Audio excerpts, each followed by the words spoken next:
ಸ್ನೇಹಿತರೆ ನಮಸ್ಕಾರ. ನಾನು ರವೀಂದ್ರ ಜೋಶಿ. ಸ್ವತಃ ನಾನು ಕೂಡ ಈ ವಿದ್ಯಮಾನಗಳನ್ನು ನಂಬಲಿಕ್ಕೆ ಭಾಳ ಕಷ್ಟ ಆಯಿತು. ಇದೇನು ಉತ್ಪ್ರೇಕ್ಷೆ ಏನಪ್ಪ, ಹೀಗೆಲ್ಲ ಓವರ್ನೈಟ್ ಹೀಗೆಲ್ಲ ಆಗ್ಲಿಕ್ಕೆ ಸಾಧ್ಯನಾ ರಾತ್ರೋರಾತ್ರಿ ಅಂತ ಅನುಮಾನ ಬಂದದ್ದು ಹೌದು. ಆದರೆ ವಾಸ್ತವಾಂಶವನ್ನು ಪರಿಶೀಲಿಸಿ ನೋಡಿದಾಗ ನಿಜ ಅಂತ ಗೊತ್ತಾಯಿತು. ನಾನು ಮಾತಾಡ್ತಾ ಇರೋದು ಪಶ್ಚಿಮ ಬಂಗಾಳದ ಚುನಾವಣೆಯ ಬಗ್ಗೆ ಮತ್ತು ಪಶ್ಚಿಮ ಬಂಗಾಳದ ಮತದಾರರ ಪಟ್ಟಿಯ ಪರಿಷ್ಕರಣೆಯ ಬಗ್ಗೆ. ಮೊನ್ನೆ ಮಂಗಳವಾರ ಒಂದು ಪಟ್ಟಿಯನ್ನು ಚುನಾವಣಾ ಆಯೋಗ ಬಿಡುಗಡೆ ಮಾಡಿದೆ. ಸುಮಾರು 13.36 ಕೋಟಿ, ಅಂದರೆ 13,36,00,000 ಮತದಾರರ ಪಟ್ಟಿಯನ್ನು ಪರಿಷ್ಕರಿಸಲಾಗಿದೆ. 3 ರಾಜ್ಯ 2 ಕೇಂದ್ರಾಡಳಿತ ಪ್ರದೇಶದಲ್ಲಿ. ಅದರಲ್ಲಿ ಸುಮಾರು 1 ಕೋಟಿಯಷ್ಟು ಹೆಸರುಗಳನ್ನು ಕೈಬಿಡಲಾಗಿದೆ. ಬೇರೆ ಬೇರೆ ಕಾರಣಕ್ಕೆ ಸಾವುಗಳು, 2003ರಿಂದ 2025ರವರೆಗೂ ಸಾವುಗಳು, ವಲಸೆ ಹೋದವರು, ಅಕ್ರಮವಾಗಿದ್ದವರು, ಹೆಸರುಗಳು ಡಬಲ್ ಆಗಿ ರಿಪೀಟ್ ಆದಂಥವ್ರು ಎಲ್ಲವನ್ನು ತೆಗೆದಾಗ 1 ಕೋಟಿ ಹೆಸರು ಅದರಲ್ಲಿ ಹೋಗಿದ್ದಾವೆ. ವಿಶೇಷವಾಗಿ ನಾನು ಇವತ್ತು ಮಾತಾಡ್ತಾ ಇರೋದು ಪಶ್ಚಿಮ ಬಂಗಾಳದ ಬಗ್ಗೆ. ಯಾವುದು ಗಡಿ ರಾಜ್ಯವಾಗಿದೆಯೋ, ಯಾವುದು ಅತಿ ಹೆಚ್ಚು ಅಕ್ರಮ ವಲಸಿಗರಿಂದ ಆವೃತಗೊಂಡಿದೆಯೋ ಅಂಥ ರಾಜ್ಯದ ಬಗ್ಗೆ ಮಾತಾಡ್ತಾ ಇದ್ದೀನಿ. ಅಲ್ಲಿ ಇಲ್ಲಿಯವರೆಗೂ 7,66,00,000 ಜನರ ಮತದಾರರ ಪರಿಷ್ಕರಣೆ ಮಾಡಲಾಗಿದೆ. 7,08,00,000 ಜನ ಉಳ್ಕೊಂಡಿದ್ದಾರೆ. ಅಂದರೆ 58 ಲಕ್ಷ ಹೆಸರುಗಳನ್ನು ಕೈಬಿಡಲಾಗಿದೆ. ಈ 58 ಲಕ್ಷ ಹೆಸರುಗಳಲ್ಲಿ ನಾನು ಈಗಾಗಲೇ ಹೇಳಿದಾಗೆ ಈ 22 ವರ್ಷಗಳಲ್ಲಿ ಸಾವು ಸಂಭವಿಸಿರೋದು, ವಲಸೆ ಬಂದಿರೋದು, ಆಮೇಲೆ ರಿಪೀಟ್ ಹೆಸರುಗಳಿರೋದು, ಅಕ್ರಮವಾಗಿ ವಾಸ ಮಾಡಿದವರು, ಅವರೆಲ್ಲ ಹೆಸರುಗಳನ್ನ ಕೈಬಿಡಲಾಗಿದೆ. ಇದು ಮೊದಲ ಹಂತದ್ದು. ಇನ್ನೊಂದು ಹಂತದ್ದು ಆಗಬೇಕಾಗಿದೆ. ವಿಷಯ ಅದಲ್ಲ. ವಿಷಯ ಏನಪ್ಪ ಅಂದರೆ, ಈಗ ಪಶ್ಚಿಮ ಬಂಗಾಳದಲ್ಲಿರುವಂಥ ಪರಿಸ್ಥಿತಿ ಏನು, ಈ ಬಾರಿಯ ಚುನಾವಣೆಯನ್ನು ಅಲ್ಲಿ ಯಾವ ರೀತಿ ಎದುರಿಸಲಾಗ್ತಾ ಇದೆ, ಪ್ರತಿಕ್ರಿಯೆ ಹೇಗಿದೆ ಜನರದ್ದು ಅಂತ. ಮೊದಲನೇದಾಗಿ ಯಾವ ಉತ್ತರ ಪ್ರದೇಶದಲ್ಲಿ ಜನರನ್ನು ಅಖಿಲೇಶ್ ಯಾದವ್ ಹೆದರಿಸ್ತಾ ಇದ್ದಾರೋ, ಇದು ಮತದಾರರ ಪಟ್ಟಿಯ ಪರಿಷ್ಕರಣೆ ಅಲ್ಲ, ಇದು ಎನ್ ಆರ್ ಸಿ ಅಂತೇಳಿ, ಅದೇ ರೀತಿಯಾಗಿ ಪಶ್ಚಿಮ ಬಂಗಾಳದಲ್ಲಿ ಮಮತಾ ಬೇಗಂ ಅವರು ನಿರಂತರವಾಗಿ ಪ್ರಾರಂಭದಲ್ಲಿ ಇದನ್ನು ವಿರೋಧಿಸಿದರು. ವಿರೋಧಿಸಲಿಕ್ಕೆ ಕಾರಣ ಕೊಟ್ಟದ್ದೇನವರು, ನೀವು ಬಹಳಷ್ಟು ಜನರ ಹೆಸರುಗಳನ್ನ ಕೈ ಬಿಡ್ತೀರಿ, ನೀವು ಅವರೆಲ್ಲ ಈ ದೇಶದಿಂದ ಓಡಿಸ್ತಾ ಇದ್ದೀರಿ, ಅವ್ರನ್ನ ತೊಗೊಂಡೋಗಿ ಸಮುದ್ರಕ್ಕೆ ಎಸೀತಾ ಇದ್ದೀರಿ, ನೀವು ಡಿಪೋರ್ಟ್ ಸೆಂಟ್ರಿಗೆ ಹಾಕಿಬಿಡ್ತೀರಿ, ಅವ್ರನ್ನ ಜೈಲಿಗೆ ಹಾಕ್ತೀರಿ, ಜೈಲಿಗೆ ಹಾಕ್ಲಿಕ್ಕೆ ನನ್ನ ಜನರನ್ನು ನಾನು ಜೈಲಿಗೆ ಹಾಕ್ಲಿಕ್ಕೆ ಬಿಡೋದಿಲ್ಲ. ಇದು ಪರೋಕ್ಷವಾಗಿ ಕೊಡ್ತಾ ಇರುವಂಥ ಎಚ್ಚರಿಕೆ ಜನರಿಗೆ, ಅಲ್ಲಿರುವಂಥ ಜನರಿಗೆ. ನಿಮ್ಮನ್ನು ಜೈಲಿಗೆ ಹಾಕ್ತಾರೆ, ನಿಮ್ಮನ್ನು ಸಮುದ್ರಕ್ಕೆ ಎಸೀತಾರೆ, ನಿಮ್ಮನ್ನು ಡಿಪೋರ್ಟ್ ಸೆಂಟ್ರಿಗೆ ಹಾಕ್ತಾರೆ ಅಂತ ಇಂಡೈರೆಕ್ಟ್ಲಿ ಹೇಳ್ತಾ ಇದ್ರು. ಇದು ಮಾರಣಾಂತಿಕವಾಗಿರುತ್ತೆ, ಭಯಾನಕವಾಗಿರುತ್ತೆ, ಆತಂಕವನ್ನು ಉಂಟುತ್ತೆ ಮತ್ತು ಅಸ್ಥಿರತೆಯನ್ನು ಉಂಟು ಮಾಡ್ತದೆ ಜನರಲ್ಲಿ. ಈಗ ಆಗಿರೋದು ಅದೇ. ಒಂದು ಪ್ರದೇಶದ ಹೆಸರನ್ನು ಹೇಳ್ತೇನೆ ನಿಮಗೆ ಸಾಧ್ಯ ಇದ್ದರೆ, ನಿಮಗೆ ಪಶ್ಚಿಮ ಬಂಗಾಳದಲ್ಲಿ ಯಾರಾದರೂ ಗೊತ್ತಿದ್ದರೆ, ಕಲ್ಕತ್ತಾದಲ್ಲಿ ಯಾರಾದರೂ ಗೊತ್ತಿದ್ದರೆ ಇದ್ರ ಬಗ್ಗೆ ನೀವು ಪರಿಶೀಲನೆ ತಾಳೆ ಹಾಕಿ ನೋಡ್ಕೋಬೋದು. ಆ ಏರಿಯಾ ಹೆಸರು ನ್ಯೂ ಟೌನ್ ಎಕೋ ಪಾರ್ಕ್ ಅಂತ ಇದರ ಹೆಸರು. ಈ ನ್ಯೂ ಟೌನ್ ಎಕೋ ಪಾರ್ಕ್ ಅನ್ನುವಂಥ ಪ್ರದೇಶ ಏನಿದೆ, ಈ ಪ್ರದೇಶದಲ್ಲಿ ಅತಿ ಹೆಚ್ಚು ಸಾಬ್ರಿರುವಂಥ ಪ್ರದೇಶ ಇದು. ನೀವು ಎಲ್ಲಿ ನೋಡಿದರೆ ದಾಡಿ ಟೋಪಿಗಳೇ ಕಾಣಿಸ್ತಾ ಇದ್ದವು, ಎಲ್ಲಿ ನೋಡಿದರೂ ಈ ಲಂಡ್ ಚೊಣ್ಣ ಪೈಜಾಮ ಕುರ್ತಾ ಕಾಣಿಸ್ತಾ ಇದ್ದವು. ಆಮೇಲೆ ಇಲ್ಲಿ ಯಾರೂ ಹಾಡು ಹಾಕಂಗಿಲ್ಲ, ಮೆರವಣಿಗೆಗಳು ಹೋಗೋ ಹಾಗಿಲ್ಲ, ಸ್ಪೀಕರ್ಗಳು ಹಚ್ಚೋ ಹಾಗಿಲ್ಲ, ಯಾಕಂದ್ರೆ ದಿನಕ್ಕೆ 5 ಸಲ ನಮಾಜು ಅನ್ನೋರು. ಆಮೇಲೆ ಯಾವುದೇ ಕಾನೂನೇ ಇಲ್ಲ ಪ್ರದೇಶದಲ್ಲಿ. ಈಗ ಸ್ಕೂಟರ್ನಲ್ಲಿ ನೀವು ತಲೆ ಮೇಲೆ ಹೆಲ್ಮೆಟ್ ಹಾಕ್ಕೋಬೇಕು ಅಂತ ಕಾಯ್ದೆ ಇರುತ್ತೆ ಅಂತ ತಿಳ್ಕೊಳ್ಳಿ. ಈ ಪ್ರದೇಶದಲ್ಲಿ ಎಲ್ಲಿಯೂ ನೀವು ಹೆಲ್ಮೆಟ್ ಹಾಕ್ಕೊಳ್ಳಂಗೆ ಅಲ್ಲ, ತಲೆ ಮೇಲೆ ಜಾಳಿಗೆ ಟೊಪ್ಪಿ ಹಾಕ್ಕೊಂಬಿಟ್ರೆ ಅವ್ರನ್ನ ಯಾರೋ ಪೊಲೀಸರು ಮುಟ್ಟೋಂಗಿಲ್ಲ. ಇದು ದೇಶದ ಎಲ್ಲ ಭಾಗದಲ್ಲಿದೆ, ನಮ್ಮ ಕರ್ನಾಟಕದಲ್ಲೂ ಇದೆ. ನೀವು ಅಕಸ್ಮಾತ್ ಬಳ್ಳಾರಿಗೆ ಹೋಗಿ ಕೌಲ್ ಬಜಾರ್ ಪ್ರದೇಶದಲ್ಲಿ ಹೋಗಿ, ನೀವು ಅಲ್ಲಿ ಯಾವುದಾದ್ರೂ ಕಾಯ್ದೆಯನ್ನು ಅಲ್ಲಿಯ ಜನ ಪಾಲಿಸ್ತಾರ ಮುಸಲ್ಮಾನರು ಅನ್ನೋದನ್ನು ನೋಡಿ. ನೀವು ಮೈಸೂರಿಗೆ ಹೋದ್ರೆ ಮಂಡಿ ಮೊಹಲ್ಲಾದಲ್ಲಿ ಹೋಗಿ ಯಾರಾದರೂ ಹೆಲ್ಮೆಟ್ ಹಾಕ್ಕೊಂಡಿರ್ತಾರ ನೋಡಿ, 3 ಜನ 4 ಜನ ಸ್ಕೂಟರ್ ಮೇಲೆ ಓಡಾಡ್ತಿರ್ತಾರೆ. ಬೇರೆ ಯಾವುದೇ ಪ್ರದೇಶದಲ್ಲಿ ನೀವು ಈ ರೀತಿಯದಾದಂಥ ವೈಲೇಷನ್ ಆದ ಸಂದರ್ಭದಲ್ಲಿ ಪೊಲೀಸರು ನಿಮ್ಮ ಮೇಲೆ ಮೊಕದ್ದಮೆ ದಾಖಲು ಮಾಡ್ತಾರೆ.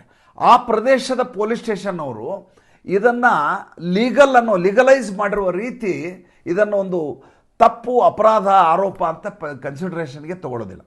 ಯಾವುದು ಮಂಡಿ ಮೊಲ್ಲ ಇರ್ಬೋದು, ಹುಬ್ಬಳ್ಳಿ ತಬೀಬ್ ಲ್ಯಾಂಡ್ ಇರ್ಬೋದು, ಬಳ್ಳಾರಿಯ ಕೌಲ್ ಬಜಾರ್ ಇರ್ಬೋದು, ಯಾವುದೇ ಪ್ರದೇಶ ಈ ರಾಜ್ಯದಲ್ಲಿ ಹೋಗಿ ಅಲ್ಲಿ ಯಾವುದೋ ರೀತಿ ಹೆಲ್ಮೆಟ್ ಹಾಕ್ಕೊಳ್ಳೋದು, ಆಮೇಲೆ ಇಬ್ಬರೇ ಗಾಡಿ ಮೇಲೆ ಓಡಾಡೋದು, 3 ಜನ ಹತ್ತದೇ ಇರಬೇಕು ಅಂತ ಹೇಳೋದು, ಅದು ಯಾವುದೋ ನಡೆಯಂಗಿಲ್ಲ ಅಲ್ಲಿ.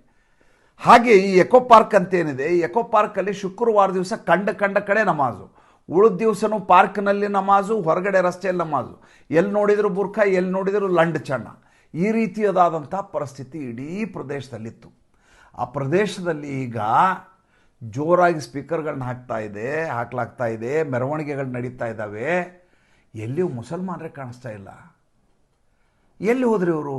ಇದ್ದಕ್ಕಿದ್ದ ಹಾಗೆ ಇಡೀ ಪ್ರದೇಶದ ಮುಸಲ್ಮಾನರು ಎಲ್ಲಿ ಹೋದರು? ಒಂದು ಮುಖ್ಯ ಕಲ್ಕತ್ತಾ ನಗರದಿಂದ ಬೇರೆ ಬೇರೆ ಹಳ್ಳಿಗೆ ವಲಸೆ ಹೋಗಿದ್ದಾರೆ. ಹಳ್ಳಿಗೆ ವಲಸೆ ಹೋದವರು ಹಳ್ಳಿಯನ್ನು ತೊರೆದು ಹೊರಟು ಹೋಗಿದ್ದಾರೆ. ಎಲ್ಲಿ ನಾನು ಅಕ್ರಮ ವಲಸಿಗ ಅಂತ ಗೊತ್ತಾಗ್ಬಿಡುತ್ತೋ ಅಂತ ತೊರೆದು ಹೊರಟು ಹೋಗಿದ್ದಾರೆ. ಇದು ಕೇವಲ ಈ ಎಕೋ ಪಾರ್ಕಿಗೆ ಮಾತ್ರ ಸೀಮಿತ ಆಗಿದ್ದಲ್ಲ. ಮಾಲ್ಡಾ, ಮುರ್ಷಿದಾಬಾದ್, ಇಡೀ ಪಶ್ಚಿಮ ಬಂಗಾಳದಲ್ಲಿ ಒಂದು ರೀತಿಯ ಭಯ ಆವೃತಗೊಂಡಿದೆ. ನಮ್ಮನ್ನು ಇಲ್ಲಿ ಇರಲಿಕ್ಕೆ ಬಿಡೋದಿಲ್ಲ. ನಾವು ಅಕ್ರಮ ವಲಸಿಗರಾಗಿದ್ದರೆ ನಮಗಿಲ್ಲಿ ಉಳಿಗಾಲ ಇಲ್ಲ. ಒಂದು, ನಮ್ಮನ್ನು ಡಿಪೋರ್ಟ್ ಸೆಂಟ್ರಿಗೆ ಹಾಕಿ 7 ವರ್ಷ ಜೈಲು ಶಿಕ್ಷೆ ಆಗುತ್ತೆ. ಇಲ್ಲದೆ ಹೋದರೆ ನಮ್ಮನ್ನು ಸಮುದ್ರಕ್ಕೆ ಎಸೀತಾರೆ, ಅಲ್ಲಿಂದ ಡಿಪೋರ್ಟ್ ಮಾಡಲಾಗತ್ತೆ. ನಮ್ಮದು ಕಷ್ಟ ಇದೆ ಅನ್ನೋದು ಅಲ್ಲಿಯ ಜನರಿಗೆ ಸ್ಪಷ್ಟವಾಗಿ ಗೊತ್ತಿದೆ. ಇದು ಒಂದು ಕಡೆ. ಎರಡನೇ ದಿವಸ ಭಾರತೀಯ ಜನತಾ ಪಾರ್ಟಿಯವರು ತುಂಬ ಹೆದರ್ತಾ ಇದ್ರು ಅಲ್ಲಿ. ಯಾಕೆಂದರೆ ಅವ್ರ ಮೇಲೆ ನಿರಂತರವಾಗಿ ಇವರು ದಾಳಿಯನ್ನು ಮಾಡೋರು. TMC ಕಾರ್ಯಕರ್ತರು. TMC ಕಾರ್ಯಕರ್ತರು ಯಾರು?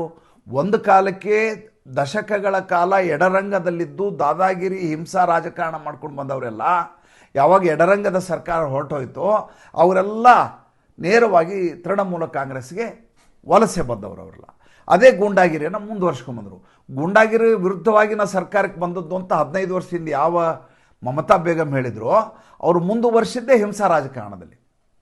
ಅವರೆಲ್ಲ ಇಲ್ಲಿಗೆ ತಮ್ಮ ಉಳಿವಿಗಾಗಿ, ತಮ್ಮ ಅಸ್ತಿತ್ವಕ್ಕಾಗಿ, ತಮ್ಮ ರಾಜಕೀಯ ಶಕ್ತಿಯನ್ನು ಉಳಿಸ್ಕೊಳ್ಳೋಕ್ಕಾಗಿ ಅವರು ನಿರಂತರವಾಗಿ ಈ ರೀತಿಯ ಮಾತುಗಳನ್ನ ಹೇಳ್ತಾ ಇದ್ರು. ನಾವು ಎಡರಂಗ ಹೇಳ್ದಂಗೆ ಕೇಳ್ತಿದ್ರು, ಈಗ ಮಮತಾ ಬೇಗಂ ಹೇಳ್ದಂಗೆ ಕೇಳಕ್ಕೆ ಶುರು ಮಾಡಿದರು. ಈಗ ಅವರೆಲ್ಲ ನೈತಿಕವಾಗಿ ಕುಸಿದು ಹೋಗಿದ್ದಾರೆ. ನುಕ್ಕಡ ಸಭಾಗಳು ಮಾಡ್ತಾ ಇದೆ ಭಾರತೀಯ ಜನತಾ ಪಾರ್ಟಿ. ಆ ನುಕ್ಕಡ ಸಭಾ ನಡೆಯುವ ಸಂದರ್ಭದಲ್ಲಿ ಇವರು ದಾದಾಗಿರಿಯನ್ನು ಮಾಡ್ತಾಯಿದ್ರು ಈ TMC ಕಾರ್ಯಕರ್ತರು. ಆ TMC ಕಾರ್ಯಕರ್ತರು ಈಗ ದಾದಾಗಿರಿ ಮಾಡಲಾರದ ಸ್ಥಿತಿಗೆ ಬಂದಿದ್ದಾರೆ. ದೂರ ಹಂಗಾರೆ ಎಲ್ಲಿ ಹೋದ್ರೆ ಅವರು ದೂರದಲ್ಲಿ ಕೂತ್ಕೊಂಡು ನೋಡ್ತಾ ಇರ್ತಾರೆ. ಯಾಕೆಂದರೆ ನಮ್ಮ ಸರ್ಕಾರ ಬರುವುದು ಅನುಮಾನ. ಕಳೆದ ಬಾರಿ ಆ ಅಧಿಕಾರವೇನೋ TMCಗೆ ಬಂತು, ಆದರೆ ಮಮತಾ ಬೇಗಂ ಸೋತೋದ್ರು ನಂದಿಗ್ರಾಮದಿಂದ. ಅವಾಗೇನು ಮಾಡಿದ್ರು ಅವರು? ಭವಾನಿಪುರ ಅನ್ನುವಂಥ ಕಾನ್ಸ್ಟಿಟ್ಯೂಯೆನ್ಸಿಯಿಂದ ನಿಂತರು. ಭವಾನಿಪುರ ಕಾನ್ಸ್ಟಿಟ್ಯೂಯೆನ್ಸಿಯಿಂದ 40,000 ಓಟಲ್ಲಿ ಗೆದ್ದರು, ಲೀಡಲ್ಲಿ ಗೆದ್ದರು. ಈಗ ಅದೇ ಭವಾನಿಪುರ ಕಾನ್ಸ್ಟಿಟ್ಯೂಯೆನ್ಸಿಯಲ್ಲಿ 40,000ಕ್ಕಿಂತ ಅಧಿಕ ಹೆಸರುಗಳನ್ನು ಡಿಲೀಟ್ ಮಾಡಲಾಗಿದೆ ಅಧಿಕೃತವಾಗಿ. ಯಾವ ಗೆಲುವಿಗೆ ಕಾರಣೀಭೂತರಾದ ಮತದಾರರಿದ್ರು ಆ ಮತದಾರರೇ ಅಲ್ಲಿಲ್ಲ. ಇದು ಸ್ವತಃ ಅಲ್ಲಿಯ TMC ಕಾರ್ಯಕರ್ತರಿಗೆ ಸ್ಪಷ್ಟವಾಗಿ ಗೊತ್ತಾಗಿ ಹೋಗಿದೆ. ಜೊತೆಗೆ ಈ ಬಾರಿ ಭಾರತೀಯ ಜನತಾ ಪಾರ್ಟಿಯ ಸರ್ಕಾರ ಬರುತ್ತೆ ಅಂತ ಅಲ್ಲಿಯ ಜನರಿಗೆ ಮನದಟ್ಟಾಗಿ ಹೋಗಿದೆ. ಮತ್ತು ಇಲ್ಲಿ ಪೊಲೀಸರು TMC ಕಾರ್ಯಕರ್ತರ ಥರ ವರ್ತಿಸ್ತಾ ಇದ್ರಲ್ಲ, ಅವ್ರ ಕಥೆಯನ್ನು ಆ TMC ಯಾವ ಒಂದು ನೆನ್ಪಿಟ್ಕೊಳ್ಳಿ, ಪೊಲೀಸರು ಯಾವ ಸರ್ಕಾರ ಇರುತ್ತೋ ಅವರಿಗೆ ಒಂದಿಮಾಗದರ ಹಾಗೆ, ಅವರ ವಿದೂಷಕರ ಹಾಗೆ, ಅವರಿಗೆ ಸೇವಕರ ಹಾಗೆ ಕೆಲಸ ಮಾಡ್ತಿರ್ತಾರೆ. ಉದಾಹರಣೆಗೆ ಉತ್ತರ ಪ್ರದೇಶದಲ್ಲಿ ಯೋಗಿ ಆದಿತ್ಯನಾಥ್ ಸರ್ಕಾರ ಬಂದ ಮೇಲೆ ಪೊಲೀಸರನ್ನ ಬದಲಿ ಮಾಡಲಿಲ್ಲ. ಅವರು ಅದೇ ಪೊಲೀಸರನ್ನು ಇಟ್ಕೊಂಡು ತನಗೆ ಹೇಗೆ ಬೇಕೋ ಹಾಗೆ ಕೆಲಸ ಮಾಡಿಸ್ಲಿಕ್ಕೆ ಶುರು ಮಾಡಿದರು. ಅದೇ ಪೊಲೀಸರು ಶೌರ್ಯವನ್ನು ಪ್ರದರ್ಶಿಸಿದ್ರು. ಅದೇ ಪೊಲೀಸರು ಲಾ ಆ್ಯಂಡ್ ಆರ್ಡರ್ನ ತಹಬಂದಿಗೆ ತರುವ ಕೆಲಸವನ್ನು ಮಾಡಿದರು. ಅದೇ ಪೊಲೀಸರು ರೌಡಿಗಳನ್ನ ಒದ್ದು ಒಳಗಡೆ ಹಾಕುವ ಕೆಲಸ ಮಾಡಿದರು. ನರೇಂದ್ರ ಮೋದಿ ಪ್ರಧಾನಮಂತ್ರಿ ಆದ ತಕ್ಷಣ ಸಚಿವಾಲಯದಲ್ಲಿ ಒಂದು ಪ್ರಶ್ನೆ ಮಾಡಲಾಗತ್ತೆ, ಹಾಗಾದರೆ ನಿಮ್ಮ ಸರ್ಕಾರ ಬಂತು, ಎಲ್ಲ ಸೆಕ್ರೆಟರಿಗಳನ್ನ ಬದಲಾವಣೆ ಮಾಡ್ತೀರಾ ಸೆಕ್ರೆಟರಿಯೇಟ್ನಲ್ಲಿ ಅಂತ ಒಂದು ಪ್ರಶ್ನೆ ಕೇಳಲಾಗತ್ತೆ. ಅವಾಗ ನರೇಂದ್ರ ಮೋದಿ ಹೇಳ್ತಾರೆ, ಪಾಪ ಆ ಉದ್ಯೋಗಿಗಳು ಏನು ಮಾಡ್ತಾರೆ, ನಾವು ಏನು ಹೇಳ್ತೀವಿ ಅದು ಕೆಲಸ ಮಾಡ್ತಾರೆ. ಇಷ್ಟು ದಿವಸ ಅವರ ವರಸೆ ಬೇರೆ ಇತ್ತು, ಇನ್ನು ಮುಂದೆ ವರಸೆ ಬೇರೆ ಇರ್ತದೆ. ನನಗೆ ಹೇಗೆ ಬೇಕೋ ಆ ಕೆಲಸ ಮಾಡ್ತಾರೆ. ನಾನು ಯಾವ ಆಫೀಸರ್ನು ಚೇಂಜ್ ಮಾಡೋದಿಲ್ಲ. ಮುಖ್ಯವಾಗಿ ಒಂದು 3-4 ಚೀಫ್ ಸೆಕ್ರೆಟರಿ, ಅಡಿಷನಲ್ ಸೆಕ್ರೆಟರಿಗಳು ಬಿಟ್ಟರೆ ಉಳಿದವ್ರಲ್ಲ ಅವರೇ ಇರಲಿ ಅಂತ ಅವರಿಂದನೇ ಕೆಲಸ ಮಾಡಿಸೋಕ್ಕೆ ಶುರು ಮಾಡಿದರು. ಹಾಗೆ ಪಶ್ಚಿಮ ಬಂಗಾಳದಲ್ಲಿ ತೃಣಮೂಲ ಕಾಂಗ್ರೆಸ್ಸಿನ ಪೊಲೀಸರೇನಿದ್ದಾರೋ ಅವರು ಭಾರತೀಯ ಜನತಾ ಪಾರ್ಟಿಗೆ ಮುಂದೆ ಬರುವ ಸರ್ಕಾರಕ್ಕೆ ನಾವು ಅಧೀನರಾಗಿರಬೇಕು, ಕೆಲಸ ಮಾಡಬೇಕು ಅಂತ ಮಾನಸಿಕವಾಗಿ ಸಿದ್ಧರಾಗಿಬಿಟ್ಟಿದ್ದಾರೆ. ಅಲ್ಲಿ ನೀವು ನಂಬಲಿಕ್ಕೆ ಸಾಧ್ಯ ಇಲ್ಲ, ಪೊಲೀಸ್ ಠಾಣೆ ಒಳಗಡೆ, ಚೌಕಿ ಒಳಗಡೆ ಈ ಲಕ್ಷ್ಮೀ ಪೂಜೆ, ಕಾಳಿ ಪೂಜೆ ಶುರುವಾಗಿದೆ. ಆಮೇಲೆ ಪೊಲೀಸ್ ಹೇಳ್ತಾರೆ, ನಮ್ಗೆ ಈ ದಬಾವಣೆ ಸಾಕಾಗಿಬಿಟ್ಟಿದೆ. ಈ ತೃಣಮೂಲ ಕಾಂಗ್ರೆಸ್ಸಿನ ಕಾರ್ಯಕರ್ತರು ಬಂದು ಇಂಥವನು ಬಿಡು, ಅಂಥವನು ಬಿಡು, ಇವನು ಒಳಗೆ ಹಾಕು, ಅವನು ಹೊರಗೆ ಹಾಕು, ಇವನು ಯಾಕೆ ಅರೆಸ್ಟ್ ಮಾಡಿದೆಯಾ, ಜಾಮೀನು ಕೊತ್ತು, ಬೇಕಾಗಿಲ್ಲ, ಹಾಗೆ ಬಿಡು, ಈ ರೀತಿಯ ದಬಾವಣೆ ನಿರಂತರವಾಗಿ 15 ವರ್ಷ ಮಾಡಿಬಿಟ್ಟಿದ್ದೀವಿ. ನಮ್ಮ ಕೆಲಸ ಸಾಕಾಗಿ ಹೋಗಿದೆ. ಇದು ನಮ್ಗೆ ಒಂದು ಸಲ ಇವರಿಂದ ಮುಕ್ತಿ ಆಗಿ ನಮ್ಮ ಪಾಡಿಗೆ ಸ್ವತಂತ್ರವಾಗಿ ಕೆಲಸ ಮಾಡೋ ಹಾಗೆ ಆಗಬೇಕು. ಈ ದಬಾವಣೆಯನ್ನು ಸಹಿಸಲಿಕ್ಕೆ, ಈ ದೌರ್ಜನ್ಯವನ್ನು, ಈ ಕಾರ್ಯಕರ್ತರ ದೌರ್ಜನ್ಯವನ್ನು ಸಹಿಸುವ ಮನಸ್ಥಿತಿಯಲ್ಲಿ ನಾವಿಲ್ಲ ಅಂತ ಅವರ ಗುಲಾಮಗಿರಿಯಿಂದ ವಿಮೋಚನರಾಗಲಿಕ್ಕೆ ಅವರು ಪ್ರಯತ್ನವನ್ನು ಮಾಡ್ತಾ ಇದ್ದಾರೆ. ಸರ್ಕಾರಿ ಕಚೇರಿಗಳಲ್ಲೂ ಅಷ್ಟೇ. ಮಮತಾ ಬೇಗಂ ಸರ್ಕಾರ ಹೊರಟು ಹೋಗುತ್ತೆ ಅನ್ನುವಂಥ ಮನಸ್ಥಿತಿಗೆ ಅಲ್ಲಿಯ ಅಧಿಕಾರಿಗಳು ಬಂದುಬಿಟ್ಟಿದ್ದಾರೆ. ಕಾರ್ಯಕರ್ತರು ಮಾನಸಿಕವಾಗಿ ಕುಗ್ಗಿ ಹೋಗಿದ್ದಾರೆ. TMC ಕಾರ್ಯಕರ್ತರು ನಮಗೆ ಇಲ್ಲಿ ಉಳಿಗಾಲ ಇಲ್ಲ, ಈ ಬಾರಿಯ ಚುನಾವಣೆಯಲ್ಲಿ ಈ SIR ಬಂದಿದ್ದರಿಂದಾಗಿ ನಮ್ಮ ಯಾವ ವೋಟರ್ಸ್ ಉಳಿದಿರಲ್ಲ, ಎರಡ್ಲ ಹೊರಟು ಹೋಗ್ತಾರೆ. ಇನ್ನೊಂದಿತ್ತಲ್ಲಿ ಏನದು ಸಿಸ್ಟಮು ಅಂದರೆ, ಈಗ ಒಂದು ಪ್ರದೇಶ ಇತ್ತು, ಒಂದು ಕಾಲನಿ ಮತದಾರರು ಮತ ಹಾಕ್ಲಿಕ್ಕೆ ಹೋಗಲಾರ್ದಂಗೆ ಗುಂಡಾಗಳು ಅವ್ರು ತಡೀತಾಯಿದ್ರು. ಒಂದಷ್ಟು ಕೋಲುಗಳನ್ನ ರೋಡಲ್ಲಿ ಹಿಡ್ಕೊಂಡು ನಿಂತಿರೋರು, ಒಂದು ಕಡೆ ಬೆಂಕಿ ಹಾಕಿರೋರು, ಒಂದು ಕಡೆ ಬಾಟ್ಲಿಗಳನ್ನ ಹಿಡ್ಕೊಂಡು ಒಂದಿಷ್ಟು ಜನ ಕೂತಿರೋ. ಆ ಪ್ರದೇಶದವ್ರು ಓಟ್ ಹಾಕ್ಲಿಕ್ಕೆ ಹೋಗಂಗೆ ಇಲ್ಲ ಬೂತ್ಗೆ. ಯಾಕೆ ಸುಮ್ಮನೆ ಗಲಾಟೆ ನಡೀತಾ ಇದೆ, ಗಲಾಟೆನಲ್ಲಿ ಹೋಗಿ ಯಾಕೆ ಓಟ್ ಹಾಕಬೇಕು ಅಂತ. ಈ ಬಾರಿ ಸಣ್ಣ ಸಣ್ಣ ಕಾಲನಿಗಳಲ್ಲಿ, ಸಣ್ಣ ಸಣ್ಣ ಅಪಾರ್ಟ್ಮೆಂಟ್ಗಳ ಹೊರಭಾಗದಲ್ಲಿ ಬೂತ್ಗಳನ್ನು ಮಾಡಲಾಗ್ತಾ ಇದೆ. ಜೊತೆಗೆ ಯಾವ ಮತುವಾ ಸಮಾಜ ಇದೆ ಅವರ ಹೆಸರುಗಳನ್ನು ನೀವು ಎಷ್ಟು ಅಂತ ಕೇಳಬೇಕು. ಹೆಸರನ್ನು 1,65,00,000 ಜನ ಇದ್ದಾರೆ. ಸುಮಾರು 1 ಕೋಟಿ ಜನರಷ್ಟು ಹೆಸರುಗಳನ್ನು CAA ಮೂಲಕ ರಿಜಿಸ್ಟರ್ ಮಾಡ್ಕೊಳ್ಳಾಗ್ತಾ ಇದೆ, ಅವ್ರನ್ನ ಮತದಾರರನ್ನ ಮಾಡಲಾಗ್ತಾ ಇದೆ. ಇವರೆಲ್ಲ ದಲಿತರು, ಪಾಪ ಹಿಂದುಳಿದ ವರ್ಗದವರು, ದಲಿತರು, ತಳಸ್ಪರ್ಶಿ ಜನ, ಇವರೆಲ್ಲ ಬಾಂಗ್ಲಾದಿಂದ ಅಲ್ಪಸಂಖ್ಯಾತರು ಓಡಿ ಬಂದವರು. ಇವ್ರದ್ದು ಹಿತೋಭ್ರಷ್ಟ ತತ್ವಭ್ರಷ್ಟ ಆಗ್ಬಿಟ್ಟಿತ್ತು ಜೀವನ, ತ್ರಿಶಂಕು. ಆ ಕಡೆ ಬಾಂಗ್ಲಾಗೆ ವಾಪಸ್ ಹೋಗೋಂಗಿಲ್ಲ, ಭಾರತದಲ್ಲಿ ಇರಲಿಕ್ಕೆ ಆಗಂಗಿಲ್ಲ. ಆ ಪರಿಸ್ಥಿತಿಲಿದ್ದವ್ರಿಗೆ ಅವರು CAA ರಿಜಿಸ್ಟರ್ ಮಾಡಿಸ್ಲಿಕ್ಕೆ ಬಿಡೋಂಗಿಲ್ಲ. ಈ ಬಾರಿ ಏನಾಗಿದೆ, CRPF ಅವರು ಸ್ವತಃ ಟೆಂಟ್ಗಳನ್ನು ಹಾಕ್ಕೊಂಡು ಭದ್ರತೆಯನ್ನು ಕೊಟ್ಟು ರಿಜಿಸ್ಟ್ರೇಷನ್ ಕೆಲಸವನ್ನು ಮಾಡಿಸ್ತಾ ಇದ್ದಾರೆ. ಆ 1 ಕೋಟಿ ಹೊಸ ಮತದಾರರು ಈ ಬಾರಿಯ ಪಟ್ಟಿಯಲ್ಲಿ ಸೇರ್ಕೋತಾರೆ.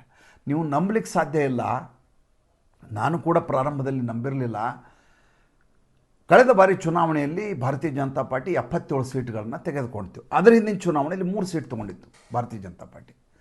ಕಳೆದ ಬಾರಿ 77 ಸೀಟ್ ತೊಗೊಂಡಿತ್ತು BJP. ಗೆಲ್ಲತ್ತೆ ಈ ಸಲ ಅವ್ರದ್ದೇ ಸರ್ಕಾರ ಅಂತೆಲ್ಲ ಮಾತಾಡಿದರು. ಮಮತಾ ಬೇಗಂ ಅವರು ಕಾಲು ಮುರ್ಕೊಂಡಂಗೆ ಆ್ಯಕ್ಟ್ ಮಾಡಿ, ತಲೆಗೆ ಹೊಡೆದು ಬಿದ್ದಂಗೆ ಆ್ಯಕ್ಟ್ ಮಾಡಿ, ಏನೇನೋ ಮಾಡಿ ಸಿಂಪತಿ ಮಾಡಿ, ಗುಜರಾತ್ನಿಂದ ಬಂದವರು ನಮ್ಮನ್ನು ಆಳಬೇಕಾ ಅಂತ ಸ್ಥಳೀಯತೆಯನ್ನು ಪ್ರದರ್ಶನ ಮಾಡಿ ಏನೋ ಮಾಡಿ ಚುನಾವಣೆ ಗೆದ್ದುಬಿಟ್ರು. ಈ ಬಾರಿ ಆ 77 ಸೀಟ್ಗಳು ಕೂಡ TMCಗೆ ಬರೋದಿಲ್ಲ ಅಂತ ಒಂದು ವರ್ತಮಾನ ಇದೆ. ಮಮತಾ ಬೇಗಂ ಅವರು ಇನ್ನಿಲ್ಲದ ಹಾಗೆ ಸೋಲನ್ನು ಕಾಣ್ತಾರೆ ಈ ಬಾರಿಯ ಚುನಾವಣೆಯಲ್ಲಿ ಅಂತ ವರ್ತಮಾನಗಳು ಹೇಳ್ತಾ ಇದ್ದಾವೆ. ನಾನು ಕಳೆದ ಬಾರಿ ಈ ರಂಜಾನ್ನ ಸಂದರ್ಭದಲ್ಲಿ, ರೋಜಾ ಸಂದರ್ಭದಲ್ಲಿ ಕಲ್ಕತ್ತಾಗೆ ಹೋಗಿದ್ದೆ. ಯುನೈಟೆಡ್ ಸ್ಟೇಟ್ಸ್ನ ವೀಸಾ ಮಾಡಿಸ್ಬೇಕಾಯಿತು. ನನ್ನ ಸೆಂಟ್ರು ಅಲ್ಲಿ ಕೊಟ್ಟಿದ್ರು US ವೀಸಾಗೋಸ್ಕರ. ಕಲ್ಕತ್ತಾದ ಬಂದಿತ್ತು. ಕಲ್ಕತ್ತಾ ಹೋದ ಸಂದರ್ಭದಲ್ಲಿ ನಾನು ಗಾಬರಿ ಆಗಿಬಿಟ್ಟಿದ್ದೆ. ಯಾವ ಮಟ್ಟಿಗೆ ಗಾಬರಿ ಆಗಿದ್ದೆ ಅಂದರೆ, ಈ ರೀತಿ ಮುಸಲ್ಮಾನರು ದಬಾವಣೆ, ಬೆಳ್ಳತಂಕ ಓಡಾಡೋದು, ಬೈಕಲ್ಲಿ ಹೋಗೋದೇನು, ಜಾಳಿಗೆ ಟೊಪಿಗೇನು, ಬೆಳತಂಕ ಹೋಟ್ಲುಗಳೇನು ನೋಡಿದರೆ ನಾವು ಪಾಕಿಸ್ತಾನದಲ್ಲಿದ್ದೀವ, ಹಿಂದೂಸ್ತಾನದಲ್ಲಿದ್ದೀವ ಅಂತ ನನಗೆ ಭಯ ಶುರುವಾಗಿತ್ತು. ಈಗ ಸ್ಥಿತಿ ನೋಡಿದರೆ ಇವರೆಲ್ಲರೂ ಕೂಡ ನೈತಿಕವಾಗಿ ಗಾಬರಿಗೊಂಡಿದ್ದಾರೆ. ಜೊತೆಗೆ ಇನ್ನೆರಡು ವಿದ್ಯಮಾನ ನಡೀತು. ಏನಪ್ಪ ಅಂದರೆ, ಒಂದು ಈ ಹುಮಾಯೂನ್ ಕಬೀರ್ ಅಂತಿದಲ್ಲ, ಈತ ಒಂದು ದೊಡ್ಡದೊಂದು ಇದನ್ನು ಮಾಡ್ತೀನಿ ಅಂತ ಓಡಾಡ್ತಾ ಇದ್ದಾನೆ, ಬಾಬ್ರಿ ಮಸೀದಿ ಬಗ್ಗೆ ಅವ್ರಿಗೆ ವ್ಯಾಮೋಹ. ಯಾಕೆಂದರೆ ಈ ದೇಶದಲ್ಲಿ ಸರ್ಕಾರ ನೂರಾರು ದರ್ಗಾಗಳನ್ನು ಕೆಡವಿದೆ, ನೂರಾರು ಮದರ್ಸಾಗಳನ್ನ ಕೆಡವಿದೆ. ಬಾಬ್ರಿ ಮಸೀದಿ ವಿಚಾರದಲ್ಲಿ ಸರ್ಕಾರ ಕೆಡವಿದ್ದಲ್ಲ, ಹಿಂದೂಗಳು ತಮ್ಮ ಮೇಲೆ ನಡೆದಂಥ ಆಕ್ರಮಣವನ್ನು ವಿರೋಧಿಸಿ ತಾವೇ ಸಲಿಕೆ, ಗೂದ್ಲಿ, ಪಿಕಾಸಿ ತೊಗೊಂಡೋಗಿ ಕೆಡವಿರೋದು. ಇದು ಎದೆಗೆ ಚೂರಿ ಹಾಕದಂಗೆ ಆಗಿದೆ ಅವ್ರಿಗೆಲ್ಲರಿಗೂ. ಅದಕ್ಕೆ ಅವ್ರಿಗೆ ಈಗ ಬಾಬ್ರಿ ಮಸೀದಿ ಬೇಕಾಗಿದೆ. ಅದಕ್ಕೆ ಹಳ್ಳಿ, ಪಟ್ಟಣ ಎಲ್ಲ ಕಡೆಯಿಂದ ಇಟ್ಟಿಗೆ ತೊಗೊಂಡು ಈ ಕಟ್ಲಿ ಜಾಗಕ್ಕೆ ಹೋಗ್ತಾ ಇದ್ದಾರೆ. ಇವರು ಈ ರೀತಿ ಧ್ರುವೀಕರಣಗೊಂಡದ್ದನ್ನು ನೋಡಿದಂಥ ಹಿಂದೂಗಳು ಗಾಬರಿಯಾಗಿದ್ದಾರಲ್ಲಿ. ಇವರೇನಾದರೂ ಇದೇ ರೀತಿಯಾಗಿ ಒಗ್ಗಟ್ಟಾಗಿ ಶುರು ಆದರೆ ನಾವು ಹಿಂದೂಗಳು ಕಷ್ಟ ಆಗಿಬಿಡುತ್ತೆ ಅಂತೇಳಿ, ಜೊತೆಗೆ ಅಲ್ಲಿರುವಂಥ ಭದ್ರಲೋಕ್ ಕೂಡ ಮಮತಾ ಬೇಗಂ ಬಗ್ಗೆ ತುಂಬ ಬೇಸರ ಪಟ್ಕೊಂಡಿದೆ. ಅಂದರೆ RG ಕಾರ್ ಮೆಡಿಕಲ್ ಕಾಲೇಜ್ ಸಂದರ್ಭದಲ್ಲಿ, ಆಮೇಲೆ ಪ್ರತಿಭಟನೆ ನಡೆಯುವ ಸಂದರ್ಭದಲ್ಲಿ ಅಲ್ಲಿಯ ಪೊಲೀಸರು ಮಾಡಿದಂಥ ಇನ್ನಿಲ್ಲದ ಹಾಗೆ ವರ್ತನೆ ಏನಿದೆ ಅದೆಲ್ಲವೂ ಕೂಡ ಬೇಸತ್ತು ಹೋಗಾಗಿದೆ. ಇದ್ರ ಮಧ್ಯೆ ಅಲ್ಲಿ ನದಿಯಲ್ಲಿ ಒಂದು ದೊಡ್ಡ ಮಹಾಕಾಲ್ನ ವಿಗ್ರಹ ಸಿಕ್ತು ಮೊನ್ನೆ. ಸರ್ಕಾರವೇ ಸ್ವತಃ ತನ್ನ JCB ಯಂತ್ರಗಳ ಮೂಲಕ ಮಹಾಕಾಲ್ ಮೂರ್ತಿಯನ್ನು ಮೇಲೆತ್ಸೋದು, ಸರ್ಕಾರದ ಮೂಲಕ ತಯಾರಿ ಮಾಡಿಸೋದು, ಅದಕ್ಕೆ ಪೂಜೆ ಮಾಡಿಸೋ ವ್ಯವಸ್ಥೆ ಮಾಡಲಿಕ್ಕೆ ಶುರು ಮಾಡ್ತೀವಿ. ಜನ ಹೇಳಿದ್ರು ನೀವು ಮಾಡೋ ಅಗತ್ಯ ಇಲ್ಲ ನಮಗೆ ಅಂದರು. ನಾವು ಮಾಡ್ಕೋತೀವಿ, ನಮ್ದಿದು, ಇದಕ್ಕೆ ನಾವು ಗುಡಿ ಕಟ್ತೀವಿ, ಸರ್ಕಾರದ್ದೇನು ಸಹಾಯ ಬೇಡ, ನೀವೇನು ಮಾಡ್ತೀರಿ ಮಾಡ್ಕೊಳ್ರಿ. ಜನ ಆ ಮಟ್ಟಿಗೆ ಅಲ್ಲಿ ಹಿಂದೂಗಳು ಎಚ್ಚರಾಗಿದ್ದಾರೆ. ಅಲ್ಲಿ ಈ TMC ಕಾರ್ಯಕರ್ತರಿದ್ದಾರಲ್ಲ, ಅವ್ರಿಗೆ 2 ರೀತಿಯ ಆದಾಯ ಇದೆ. ಒಂದು, ಅವ್ರಿಗೆ ಟೋಲಾಬಾಜಿ ಅಂತಾರೆ. ಟೋಲಾಬಾಜಿ ಏನಪ್ಪ ಅಂದರೆ ಹಫ್ತಾ ವಸೂಲಿ ಅಂತಾರಲ್ಲ, ಹಾಗೆ ಅಂಗಡಿ ಹೋಗಿ TMC ಕಾರ್ಯಕರ್ತರು ಗಲಾಟೆ ಮಾಡೋದು, ದುಡ್ಡು ವಸೂಲಿ ಮಾಡೋದು. ತಿಂಗಳಿಗೆ ಒಂದು ಸಲ 5,000 ಕೊಡು, 10,000 ಕೊಡು ಅಂತ ಟೋಲಾಬಾಜಿ ಅಂತ ಕರೀತಾರೆ. ಈಗ ಜನ ದುಡ್ಡನ್ನು ಕೊಡ್ತಾ ಇಲ್ಲ. ಈಗ ಬರಬೇಡ, ಮೇ ಆದಮೇಲೆ ಬಾ, ಚುನಾವಣೆ ಮುಗಿಲಿ, ಚುನಾವಣೆ ಮುಗಿದ್ಮೇಲೆ ನಿಂಗೆ ಕೊಡ್ತೀನಿ ಅಂತ ಈ ಮಾರವಾಡಿಗಳು, ಅಂಗಡಿ ಓನರ್ಗಳೆಲ್ಲ ಹೇಳಿ ಅವ್ರನ್ನ ಓಡಿಸ್ತಾ ಇದ್ದಾರೆ. ಎರಡನೇದಲ್ಲಿ ಜಾರ್ಖಂಡು ಆಮೇಲೆ ಬಿಹಾರು, ಅಸ್ಸಾಮು ಇಲ್ಲೆಲ್ಲ ಕಡೆಯಿಂದ ದನಗಳ ಅಕ್ರಮ ಸಾಗಣೆ ನಡೀತಾ ಇತ್ತು. ದೊಡ್ಡ ವ್ಯಾಪಾರ ಅದು. ಅದರಲ್ಲಿ ಒಳ್ಳೆ ದುಡ್ಡು ಬರೋದು. ಅದು ಕೂಡ ಈಗ ಹತ್ತಿಕ್ಕಲಾಗಿದೆ. ಹೀಗಾಗಿ ಒಂದು ಕಡೆ ಇವ್ರು ಬರೋ ದುಡ್ಡು ನಿಂತು ಹೋಗಿದೆ, ಮತ್ತೊಂದು ಕಡೆ ಇಡೀ ಸರ್ಕಾರಿ ಯಂತ್ರ ಮಾನಸಿಕವಾಗಿ ಕುಗ್ಗಿ ಹೋಗಿದೆ. TMC ಕಾರ್ಯಕರ್ತರು ಈ ಬಾರಿ ನೈತಿಕ ಸ್ಥೈರ್ಯ ಕಳ್ಕೊಂಡಿದ್ದಾರೆ. SIR ಯಾವ ರೀತಿಯ ಪರಿಣಾಮ ಬೀರಿದೆ ಅನ್ನೋದನ್ನು ನೋಡಿ. ಇದು ಚುನಾವಣೆಯ ಮೇಲೆ ಸ್ಪಷ್ಟವಾಗಿ ಪ್ರತಿಫಲಿಸುತ್ತೆ ಅಂತ ನನಗನ್ಸುತ್ತೆ. ತಮಗೇನು ಅನ್ನಿಸ್ತು ದಯವಿಟ್ಟು ತಿಳಿಸಿ. ಸಂಚಿಕೆ ಇಷ್ಟ ಆಗಿದರೆ ಲೈಕ್ ಮಾಡಿ, ಫಾಲೋ ಮಾಡಿ, ಶೇರ್ ಮಾಡಿ. ದಯವಿಟ್ಟು ಲೈಕ್ ಮಾಡಿ. ಲೈಕ್ ಮಾಡೋದ್ರಿಂದ ಹೆಚ್ಚು ಜನರಿಗೆ ತಲುಪಲಿಕ್ಕೆ ಸಾಧ್ಯ ಆಗುತ್ತಂತೆ. ಅದು ಯೂಟ್ಯೂಬ್ನ ತಾಂತ್ರಿಕತೆ ನನಗೆ ಅರ್ಥ ಆಗಲ್ಲ. ಜನ ಹೇಳೋದು ಲೈಕ್ ಬಟನ್ ಹೊತ್ತಾಗಿ ಇದು ಒಳ್ಳೆ ಕಂಟೆಂಟು, ಇದು ಜಾಸ್ತಿ ಜನರಿಗೆ ಮುಟ್ಟಬೇಕು ಅಂತ ಅದು ಅರ್ಥ ಮಾಡ್ಕೋತಂತೆ. ದಯವಿಟ್ಟು ಲೈಕ್ ಮಾಡಿ. ಮತ್ತು ನಮ್ಮ ಮುಕ್ತ ಪತ್ರಿಕೋದ್ಯಮಕ್ಕೆ ಆರ್ಥಿಕವಾಗಿ ಬೆಂಗಾವಲಾಗಿ ನಮಸ್ಕಾರ.